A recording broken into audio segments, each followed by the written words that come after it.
जब तक बीपीएससी री एग्ज़ाम नहीं लेगी, पूरा बिहार के छात्र और हम जनसुराजी कदम से कदम मिला के उनके साथ खड़े हैं। बिहार सरकार को झुकना पड़ेगा, इस भ्रष्ट सरकार को झुकना पड़ेगा। हर सीटें बेच ली जाती है और हमारे जो बच्चों के भविष्य के साथ खिलवाड़ कर रही है। ये कोई जनसुराज पार्टी या कोई राजनीतिक मुहिम नहीं है, ये बिहार के आम छात्रों की मुहिम है। तानाशाह सरकार है, चार चाटुकार के बदौलत यह सरकार चल रही है।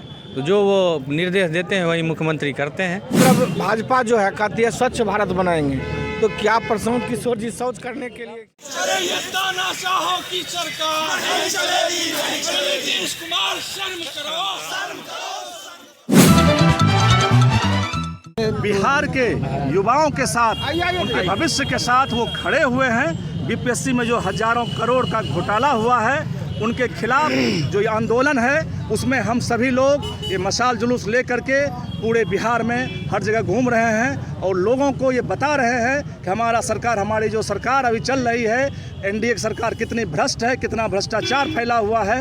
हर सीटें बेच ली जाती है और हमारे जो बच्चों के भविष्य के साथ खिलवाड़ कर रही है। इसी को लेकर के हम लोग मशाल जुलूस निकाले हुए हैं। आज आप लोगों के द्वारा आप लोग का किन मांगों को लेकर जो आप लोग निकाले हैं? देखिए, ये जो मशाल जुलूस है, ये बिहार के तमाम छात्रों का जो पिछले 20 साल से इस तानाशाह और भ्रष्ट सरकार के शासनकाल में नौकरी के लिए जो आज तरस रहे हैं। जो बिहार आज देश का सबसे युवा प्रदेश है, सबसे ज़्यादा युवा हमारे राज्य में हैं और इस तानाशाही सरकार के द्वारा लाठीचार्ज की जा रही है।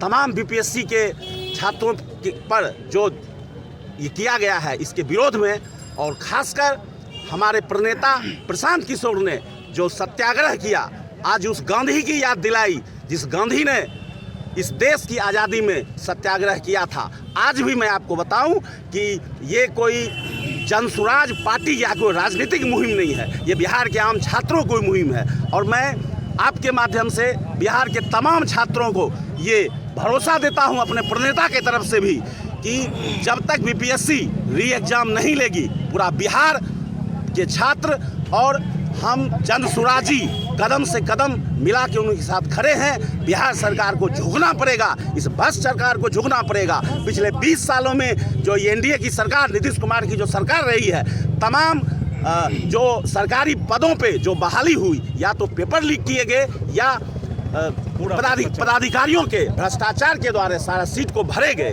हम इसकी भर्त्सना करते हैं और हमारे यहाँ पुरजोर मांग है, इस सरकार को झुकना होगा और बीपीएससी के तमाम छात्रों का री एग्ज़ाम लेना होगा।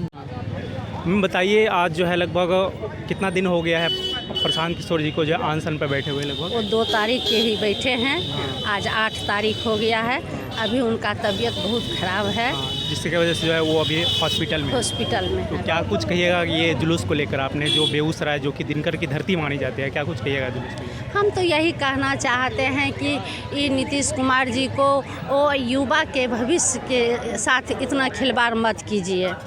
अभी युवा का उनका पढ़ने लिखने का समय है, आप उन्हें लाठी डंडा से मारे हैं, ये सब गलत किए हैं। और आज प्रशांत जी युवा के लिए अपने सोच लीजिए कि मौत उनके इतना तबीयत खराब है, आज युवा के लिए ना इतना कर रहे हैं। तो हम नीतीश सरकार से यही कहना चाहते हैं कि आज 8 तारीख 6 दिन 7 दिन होने चला, आप आके बच्चे से मिलिए और बच्चे को मांग को पूरा कीजिए। क्या कुछ आप लोग की रणनीति है? अगर नहीं मानते हैं अब तक तो क्या कीजिएगा फिर? नहीं मानेंगे तो हम लोग पूरे बिहार के सभी जाके पटना में फिर धरना पे बैठेंगे और जो प्रशांत जी का, जो हमारे नेता का सूत्रधार प्रशांत जी का जो होगा आदेश, वो हम लोग करेंगे और उनके साथ हम लोग कदम से कदम मिला के चलेंगे और उनके आदेश पे ही हम लोग चलते हैं और चलेंगे। क्या कुछ कहिएगा ये जुलूस को लेकर? ये हमारे नेता प्रशांत जी की जो गिरफ्तारी परसों हुई थी और पटना पुलिस की जो अमानवीय कार्रवाई हुई, उसी के खिलाफ जनसुराज के तमाम साथी, बेगूसराय के कोने कोने से आए हुए सभी जनसुराज साथी और बिहार में हर ज़िला में मशाल जुलूस का कार्यक्रम किया गया है। उसी के तहत हम लोग जीडी कॉलेज से होते हुए मेन बाज़ार होते हुए यहाँ समाहरणालय तक हम लोगों ने मशाल जुलूस निकाला। दिनकर की धरती पर जो है कुछ देर में नीतीश कुमार जो है आने वाले हैं, क्या कुछ कहेंगे? क्या कहेंगे, सरकार की स्थिति देख ही रहे हैं, तानाशाह की सरकार की तरह काम कर रहे हैं। सरकार भ्रष्ट सरकार है, सभी सीटों को बेच चुकी है बीपीएससी। छात्र जो छात्र परीक्षा दिए हैं वो जब कह रहे हैं कि धांधली हुई है, हमको री एग्ज़ाम देना है, तो री एग्ज़ाम कराने में क्या दिक्कत है। लेकिन तानाशाह सरकार है, 4 चाटुकार के बदौलत यह सरकार चल रही है, तो जो वो निर्देश देते हैं वही मुख्यमंत्री करते हैं। तो बेगूसराय आ रहे हैं, घिसे पिटे योजना का शिलान्यास होगा, यही और क्या हो सकता है। क्या कुछ कहिएगा प्रशांत किशोर जी को लेकर, जो कि अभी लगभग जो अनशन पे बैठे हुए थे, अभी जो बीमार पड़ चुके हैं, तो आगे क्या है, धरना मतलब जारी रहेगा या फिर? देखिए, प्रशांत किशोर जी तो छात्रों के साथ हैं, उनका अपना इसमें कोई राजनीति नहीं है। वो कह रहे हैं सिर्फ इतनी बात कि छात्रों से बात कर लो, जो उसकी समस्या कम से कम सुनी तो जाए। तो यहाँ मुख्यमंत्री उसको सुनने के लिए भी तैयार नहीं है। तो प्रशांत जी उस छात्र के लिए जो है अमन अनशन पर बैठे हुए हैं, और उनका जो मांग है कि जब तक वो छात्र हमसे बात नहीं करें, हम नहीं चाहते कि कोई मुख्यमंत्री हमको बुला के बात करे। वो छात्रों का जो कमेटी है, जो छात्र का जो है, उससे बात कर ले, फिर ये अनशन ख़त्म कर देंगे, नहीं तो ये अनशन और जोर पकड़ते जाएगा। अच्छा, बहुत सारे ऐसे विरोधी नेता जो हैं, जो उनके विरोध में हैं, तो उन पे जो है तरह तरह के इल्ज़ाम लगा रहे हैं कि वो जो सिर्फ अपने चेहरे को चमकाने के लिए ऐसे कुछ करें। क्या हम आपसे एक चीज़ पूछना चाहते हैं, चेहरा चमकाना होता तो प्रशांत किशोर जी को इससे पहले लोग जान रहे थे कि अभी जान रहे हैं, फर्स्ट टाइम जान रहे हैं? इससे पहले भी जान रहे थे कि ये चुनाव रणनीतिकार हैं, जो कई पार्टी का रणनीति कर चुके हैं, जो पार्टी सफल भी रही है चुनाव में। तो इनका फेस ऐसा है जो इनको अपने फेस को जनता के बीच जाने के लिए ये एक आंदोलन जरूरत नहीं है। ये आंदोलन तो सिर्फ उसके समर्थन में है। अच्छा, एक और बात कि कुछ दिन जो पहले उन पे आरोप ऐसा कुछ मतलब कहा गया था कि वो जो जिस स्थल पे वो धरना कर रहे हैं वो उस वहाँ पे नहीं करनी चाहिए कानूनी रूप से। नहीं, ऐसा बात है, उन पे ये आरोप तो देखिए, जो विरोध में है वो तो कुछ ना कुछ तो आरोप लगाएगी। तो वो कर रहे थे, लेकिन जिस जगह पे है वो सार्वजनिक स्तर है, वहाँ जाने के लिए कुछ इस तरह का लेने की अगर जरूरत होती तो प्रशांत किशोर जी ऐसे नहीं, आप जान ही रहे हैं कि शिक्षित व्यक्ति हैं, कोई अनपढ़ नेता तो है नहीं, तो वो जो भी कानूनी प्रक्रिया है वो करके कोई कार्य करते हैं। तो उनका तबीयत खराब है, आगे उनका क्या? देखिए, आगे जो अभी तो हम अनशन पे है और तबीयत खराब हो चुकी है, लेकिन वो जो डिसीजन लेंगे उसके साथ हम लोग पूरे बिहार में जो भी हैं हम उनके साथ चलेंगे। अभी भी वो आईसीयू में भर्ती हैं और उनका अनशन, आमरण अनशन जारी है। इसलिए ये बात नहीं है कि उनका अनशन, आईसीयू वार्ड में भी उनका आमरण अनशन चल रहा है। लोग जाके कह रहे हैं, हम लोग के जैसे लोग जाके कह रहे हैं कि आप अनशन तोड़ दीजिए, आप स्वस्थ होइए, आपको बिहार की लड़ाई बहुत लड़नी है। लेकिन वो मानने को तैयार नहीं है, कह रहे हैं जब तक छात्रों के हित में फैसला नहीं होगा तब तक मैं अनशन जारी रखूँगा।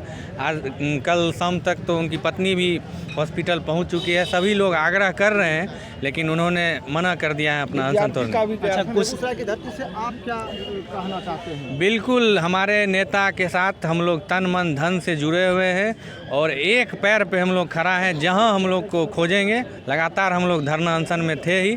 संजोग था जिस रात ये गिरफ्तारी हुई उसी रात हम लोग 3-4 दिन के बाद घर आए थे, और जैसे ही हम लोग को जानकारी मिली कि गिरफ्तारी हुई है, सुबह पुनः हम लोग पटना पहुंच गए, और जब तक उनको रिहा नहीं किया गया तब तक हम लोग उनके साथ थे। तो बेगूसराय उनके साथ खड़ा है, पूरा बिहार उनके साथ खड़ा है। आज उनके साथ प्रशासन एक्टिव मूड में आए, कल आपके साथ भी हो सकता है। बिल्कुल डर क्यों लगेगा, जब हम गलत ही नहीं है तो डर किस बात की। और आज जो एनडीए जो बीजेपी सत्ता में है, आज से 1.5 से 2 साल पहले वो भी लाठी खाई थी, उसके भी सांसद लाठीचार्ज के शिकार हुए। तो समय का चक्र घूमेगा, सरकार आएगी तो उनको पर भी लाठीचार्ज होगा। ये बात उनको सोचना चाहिए। और जितने भी अधिकारी हीरो बन रहे हैं उनको समझना चाहिए, सत्ता किसी के दल की बपौती चीज़ नहीं है जो ज़िंदगी भर उन्हीं के साथ चिपके रहेगी। ये सत्ता बदलते रहती है, और हम लोग की जब सरकार आएगी बनेगी तब उन अधिकारियों पर कार्रवाई होगी जो ये सब कर रहे हैं। भ्रष्ट है उस पर तो कार्रवाई निश्चित होगी, क्योंकि भ्रष्ट है, जो जिसके पास जो गुण है वो गुण अपनाएगा, जो भ्रष्ट होगा उस पर हम लोग का जरूर कार्रवाई होगा। अच्छा, नेता लोग जो है उनके बयान के ऊपर भी उंगली उठाए थे, क्या कुछ कहेंगे? किनके बयान के ऊपर? जो है गांधी मैदान जो बैन लगाया गया था। अच्छा, अच्छा, ये बात बतलाइए कि एक तरफ भाजपा जो है कहती है स्वच्छ भारत बनाएंगे, तो क्या प्रशांत किशोर जी शौच करने के लिए? सबसे बड़ी बात है व्यवस्था नहीं गांधी मैदान में वहाँ जहाँ अनशन हो रहा था, शौचालय नाम का कोई चीज़ नहीं था। तो और इस मोदी तरह जी कहते हैं स्वच्छ भारत अभियान, तो हम लोग स्वच्छ वहीं करते, अगल बगल में स्वच्छ कर देते। और ये सब और रही जो बात बुनियाद- वहाँ पे बहुत सारे महिला सत्याग्रही गई थे, तो वैनिटी वैन था, उसमें सभी महिला और प्रशांत जी और जिसको आवश्यकता थे सब जाके उसको यूज करते थे, तो उसमें क्या दिक्कत है। और सब जो नेता हैं वो साइकिल पे घूमते हैं क्या, बड़े बड़े बस लेकर, कोई सोना का सिंहासन पे व्यवस्था बैठ। होनी चाहिए कि नहीं होनी चाहिए, स्वच्छता तो होनी चाहिए ना। अब मुद्दा से भटकाने के बाद कहीं चल रहा है तो वैनिटी वैन रखे हुए हैं, वो बैठे हुए हैं, वो लेटे हुए हैं, इस तरह का मुद्दा सिर्फ भटकाने के लिए होता है। जब तक नीतीश सरकार होश में नहीं आएगी, छात्रों के साथ बात नहीं करेगी, तब तक हम लोगों का मुहिम चलता रहेगा।